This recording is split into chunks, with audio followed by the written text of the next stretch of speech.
আসসালামু আলাইকুম। চলে আসছি পিরোজপুর ডিসি পার্কে। এটাকে পিরোজপুর রিভার ভিউ ইকো পার্কও বলা হয়। এটি পিরোজপুর জেলা শহর থেকে 2.5 কিলোমিটার দূরে বলেশ্বর নদীর তীরে অবস্থিত।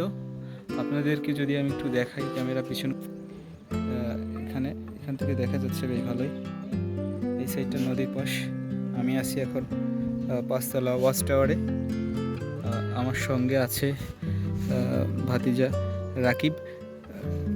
সে আমাকে সহযোগিতা করতেছে ক্যামেরায়। এখান থেকে যদি একটু ভালো করে দেখাতে চাই, সেক্ষেত্রে এখানে দেখতে পাচ্ছেন পিরোজপুরের আশপাশের ভ্রমণ পিপাসুরা এখানে আসে, একটু ভালো সময় কাটায়। এখানে বিভিন্ন প্রজাতির গাছ রয়েছে, ঝাউ গাছ বিশেষত। ডিসি পার্কের অন্যতম সৌন্দর্য দুটি তাল গাছ, দেখেন বোঝাই যাচ্ছে।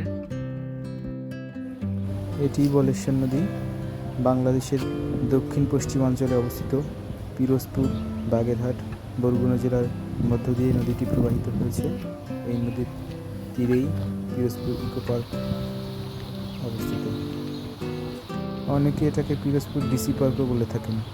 এই পাশে ডান দিকে একটা পরিত্যক্ত ইটভাটা রয়েছে, এইদিকে বাম পাশে রয়েছে বাচ্চাদের বিনোদনের স্থান।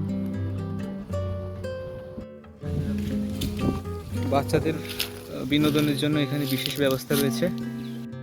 পিছনেই দেখতে পাচ্ছেন ওয়াচ টাওয়ারটি। আমাদের এই ডিসি পার্কটি প্রতিষ্ঠিত হয় 2010 সালে। চমৎকার একটি পরিবেশ ডিসি পার্কে, আপনারা চাইলে এসে ঘুরে দেখতে পারেন। ধন্যবাদ সকলকে।